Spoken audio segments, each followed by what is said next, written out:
मेवाड़ प्रजामंडल आंदोलन। जैसा कि हम जानते हैं कि मेवाड़ राजस्थान का सबसे क्या था, प्रतिष्ठित राज्य था और यहाँ पर जन जागृति भी अपने आप में क्या थी, बड़ी महत्वपूर्ण थी। और यहाँ जो जन जागृति है वो जन जागरण लाने का श्रेय किसको है, उसकी पृष्ठभूमि किसने तैयार की थी। यहाँ होने वाले किसान आंदोलन, जो किसान आंदोलन के पार्ट के अंदर बढ़ा था, जैसे यहाँ पर मेवाड़ क्षेत्र के अंदर महत्वपूर्ण हुआ था बिजूलिया किसान आंदोलन, इसके अलावा हुआ था बेंगू किसान आंदोलन।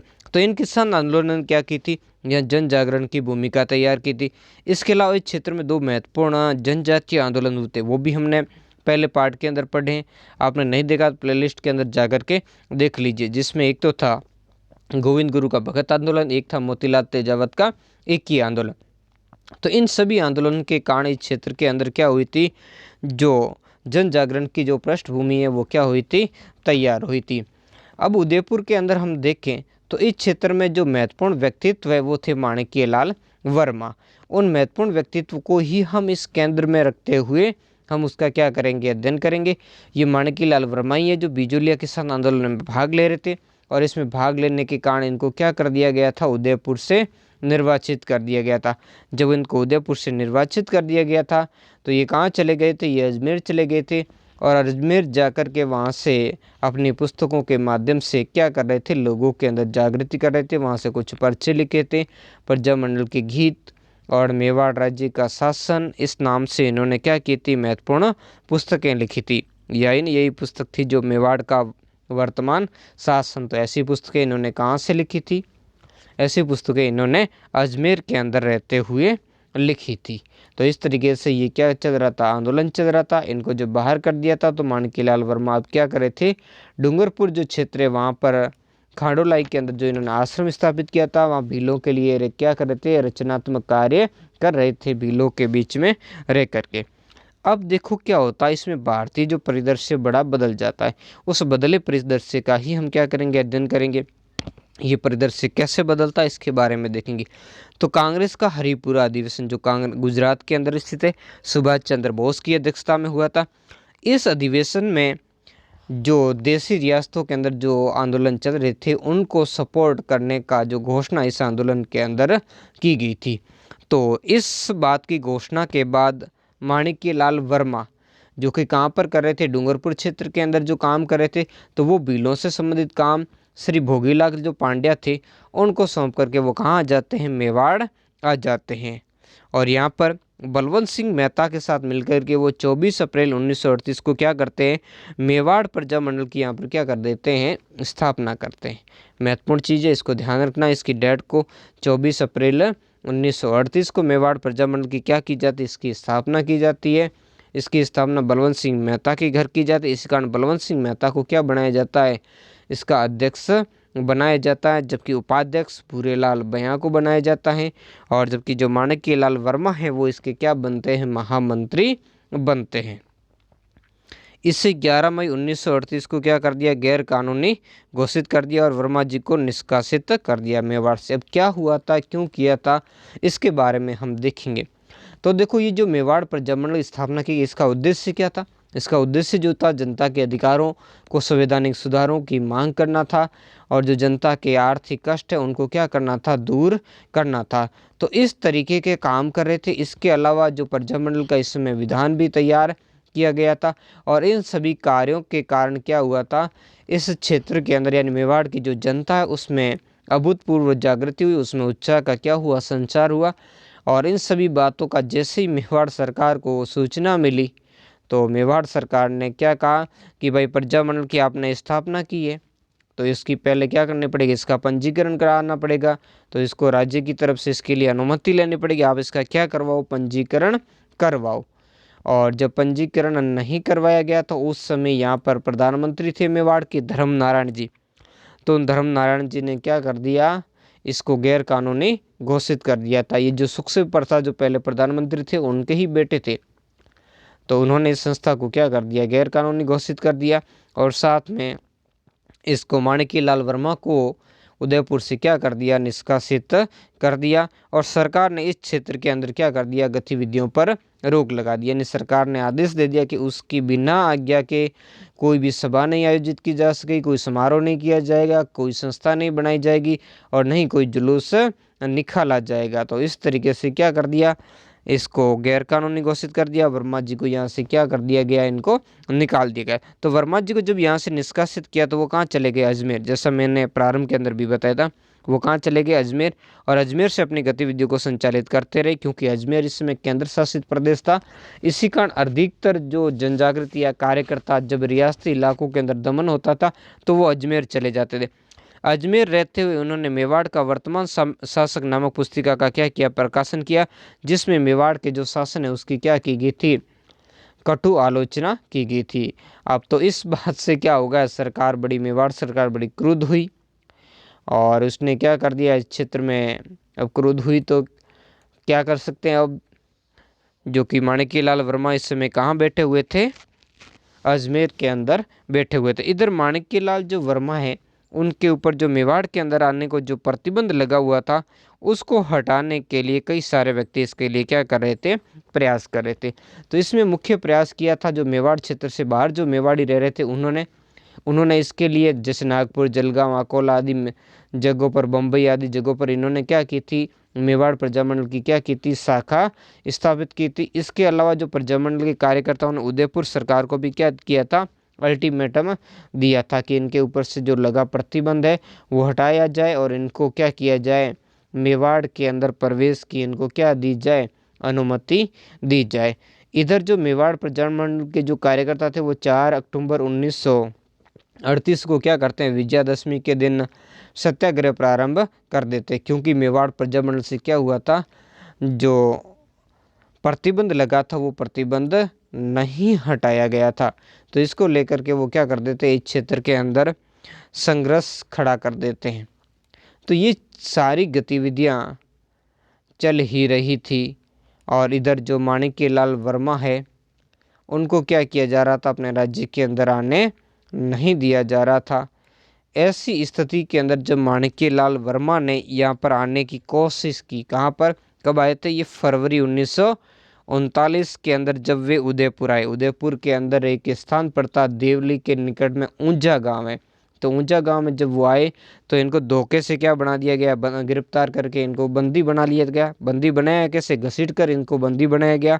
फिर यहाँ इनकी पिटाई की गई, यहाँ के इनके कपड़े खोल दिए गए, इनको नंगा करके पेड़ के ऊपर भी लटकाया गया, जबरदस्ती इनके साथ पिटाई की गई। तो इस घटना का पता जब गांधी जी को चला कि इस तरीके की बेइज्जती जो माणिक्यलाल वर्मा के साथ में यहाँ की रियासत की राज्य की तरफ से की गई है, तो महात्मा गांधी जी ने इस घटना को 18 फरवरी 1939 का अपना समाचार पत्र, नाम ध्यान रखना, मेवाड़ के अंदर भी मारवाड़ के अंदर भी जब किसी घटना को गांधी जी ने प्रकाशित किया था तो वो भी था इसी अखबार के अंदर। इसमें भी इसी हरिजन अखबार के अंदर ही इस घटना की क्या की, कड़ी भर्त्सना की थी। अब इसके बाद माणिक्यलाल वर्मा को जब गिरफ्तार कर लिया तो गिरफ्तार करने के बाद उन पर देशद्रोह का मुकदमा चलाया गया और इस मुकदमे के अंदर उससे कितने 2 वर्ष के कारावास की क्या दी गई थी, सजा दी गई थी। और ये सजा सुना करके इनको क्या कर दिया गया, कुंभलगढ़ का जो दुर्ग था उस दुर्ग के अंदर क्या कर दिया गया था, उनको बंद कर दिया गया था। अब देखते हैं इससे आगे की घटनाएं, क्या घटनाएं घटित होती है। अब माणिक्यलाल वर्मा को क्या कर दिया जाता है, कैद कर लिया जाता है। तो उससे आगे अब क्या घटनाएं होगी उस घटनाओं के बारे में हम देखेंगे। बाद में 1941 में मेवाड़ प्रजामंडल पर रखी पाबंदी हटा दी। ऐसा क्यों हुआ था, क्योंकि मेवाड़ सरकार ने क्या कर दिया था, इस क्षेत्र में परिवर्तन है। इसकी मांग लंबे समय से प्रजामंडल के नेता और अन्य जो जागरूक कार्यकर्ता कर रहे थे, धर्मनारायण को हटाने की बात कर रहे थे, है ना। तो उनको हटाने की बात करें तो उनके स्थान पर अब क्या किया गया, जब धर्मनारायण जी को हटा करके उनकी जगह एक सर टी.वी. राघवाचारी को क्या बना दिया गया, मेवाड़ का प्रधानमंत्री बना दिया गया, यानी दीवान भी कहते तो उनको बनाए। वो बड़ी क्या थे, प्रगतिशील विचारों के थे, है ना। तो उन्होंने क्या किया, उन महाराणाओं ने क्या किया, जो 22 फरवरी 1941 है उस समय मेवाड़ प्रजामंडल के ऊपर जो लगी रोक थी उस रोक को क्या कर दिया, हटा दिया। तो ये अपने आप में क्या था, प्रजामंडल की बड़ी जीत थी, महत्वपूर्ण। और सरकार ने साथ में ये अपेक्षा की कि प्रजामंडल का जो शीघ्र ही क्या करेंगे, पंजीकरण करवा दिया जाएगा। अब जब यहाँ इसको इस तरीके की जीत मिली तो इसके परिणाम स्वरूप क्या हुआ, राज्य भर में इसकी क्या प्रजामंडल की शाखाएं स्थापित की गई। और प्रजामंडल ने इस दिन क्या क्या निश्चय किया कि 25 से 26 नवंबर 1941 को इसका पहला अधिवेशन बुलाया गया, जिसकी अध्यक्षता किसने की थी, माणिक्यलाल वर्मा ने। उदयपुर के अंदर जो शाहपुरा हवेली होता है, उस हवेली के अंदर इसका जो पहला अधिवेशन आयोजित किया था। इस सम्मेलन में 2 महत्वपूर्ण व्यक्तित्व में भाग लिया था, उनके बारे में हम जानेंगे। वो महत्वपूर्ण व्यक्तित्व कौन थे उसके बारे में हम देखेंगे।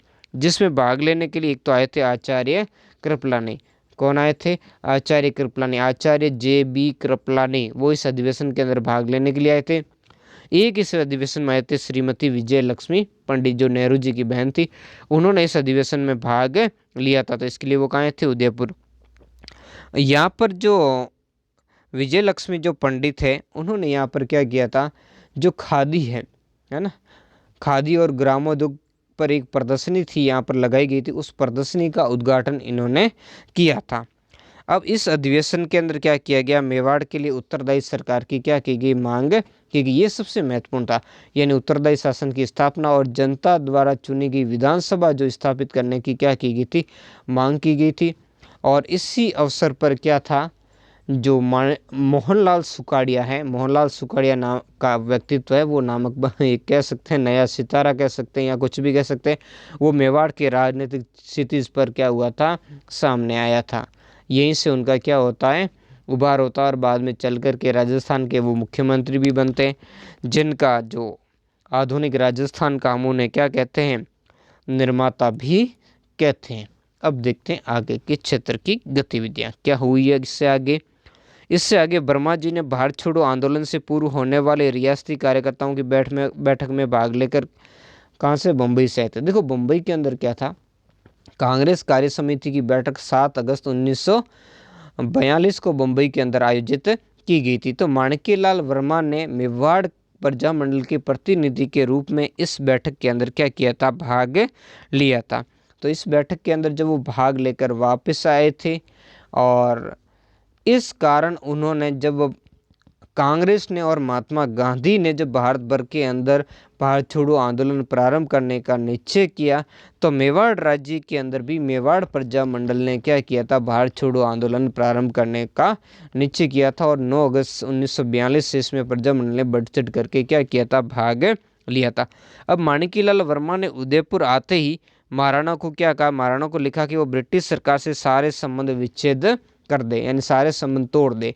और इस तरीके की क्या की गई थी, ब्रिटिश सरकार को पत्र भेजा गया, और साथ में कहा भी गया था कि अगर ब्रिटिश सरकार से महाराणा अगर संबंध विच्छेद नहीं करते हैं तो आंदोलन प्रारंभ कर दिया जाएगा।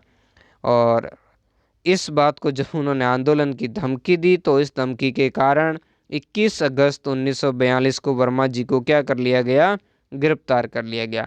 अब देखो बार बार आप जानते हो कि महत्वपूर्ण व्यक्तित्व थे, है ना, कितने महत्वपूर्ण व्यक्तित्व थे, इनके बारे में आप जानते हो। बार बार इनको जेल में डाला जाता, निष्कासित भी कर दिया जाता है, फिर भी वो क्या करते हैं, इस संघर्ष से पीछे नहीं हटते और निरंतर वो क्या करते हैं, संघर्ष जारी रखते हैं। इसके बाद जो मेवाड़ प्रजामंडल है, इस पर एक बार फिर से क्या कर दिया जाता है, रोक लगा दी जाती है, यानी प्रतिबंध लगा दिया जाता है। तो माणिक्यलाल वर्मा की गिरफ्तारी के विरोध के अंदर उदयपुर में शांतिपूर्ण हड़ताल और गिरफ्तारी हुई, और इस आंदोलन में विद्यार्थी भी क्या हुए, कूद पड़े। बड़ी संख्या के अंदर विद्यार्थियों ने इस सम्मेलन में भाग लिया, अपनी गिरफ्तारियां दी थी। और इसमें एक व्यक्तित्व थे, शिवशरण माथुर भी थे, जो बाद में चल करके क्या बने, राजस्थान के मुख्यमंत्री भी रहे थे।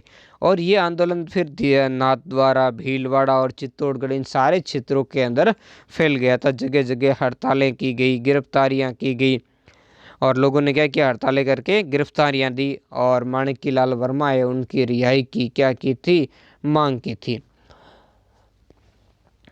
तो 1942 का ये देखते हैं, ये आंदोलन राजस्थान के अन्य भागों में चल रहे आंदोलन से भिन्न था, बहुत ही अलग था, है ना।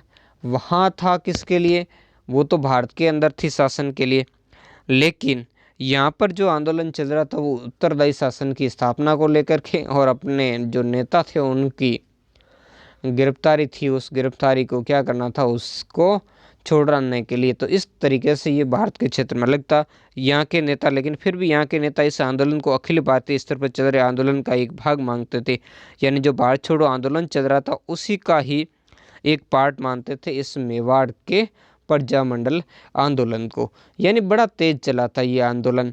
जब यहाँ के जो दीवान थे या प्रधानमंत्री कह सकते सर टीवी विजय राघवाचारी ने भी इस बात पर अफसोस प्रकट किया था कि जयपुर और ग्वालियर के अंदर जो प्रजामंडल आंदोलन है वो क्या हो गया था, उसको रोक दिया गया था, लेकिन यहाँ पर आंदोलन को रोका नहीं जा सका क्योंकि वो भले ही प्रगतिशील विचारों के थे लेकिन वो प्रधानमंत्री के रूप में रहते हुए उन पर काफ़ी दबाव था। इस दबाव के कारण वो ये काम नहीं कर पाए थे। बाद में श्री राजगोपालाचारी जी 1943 के अंदर उदयपुर आते हैं और उनके कहने के बाद में जो माणिक्यलाल वर्मा है उनको क्या किया जाता है, जेल से छोड़ा जाता है। तो अब देखते हैं जो अगला पार्ट। अब देखो होता क्या, भारतीय राजनीति का परिदृश्य बदलने पर प्रजामंडल के नेताओं को छोड़ दिया गया। एक तो ये है, इसके अलावा जो क्या था, जो अन्य नेता थे उनको भी क्या करना पड़ा, छोड़ना पड़ा। क्यों? क्योंकि राष्ट्रीय स्तर पर जो भारत का जो परिदृश्य बदलने लगा था, अब स्थितियां स्पष्ट होने लग गई थी कि अंग्रेज भारत छोड़ करके क्या करेंगे, जाएंगे। तो ऐसी स्थिति के अंदर और ये लगने भी लग गया था कि अब अंग्रेजों का स्थान कौन लेगी, भारत के अंदर एक सरकार लेगी। तो ऐसी नए बदलते हुए परिदृश्य के अंदर इस पर से प्रतिबंध हटा लिया और कार्यकर्ताओं को भी क्या कर दिया गया, छोड़ दिया। ये कब होती है, 1945 में। 1945 में जो मेवाड़ प्रजामंडल से लगा प्रतिबंध क्या कर दिया गया, हटा दिया गया। अब क्या किया, इन लोगों ने बहुत ही महत्वपूर्ण काम किया था। राजनीतिक चेतना के लिए यहाँ के कार्यकर्ताओं ने क्या किया, चेतना को विस्तारित करने के लिए प्रभात फेरियाँ निकाली, है ना। सुबह के समय जो पहले प्रभात फेरी क्या, सुबह के समय जो भजन कीर्तन करते हैं लोगों को जागृत करने, तो वैसे ही इन्होंने राजनीतिक चेतना जगाने के लिए क्या की, प्रभात फेरियाँ निकाली और राष्ट्रीय नेताओं की जयंती मनाने लगे, है ना।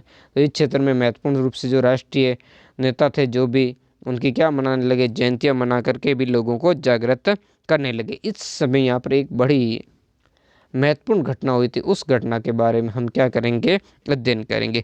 वो घटना थी 31 दिसंबर से 1 जनवरी 1946 को।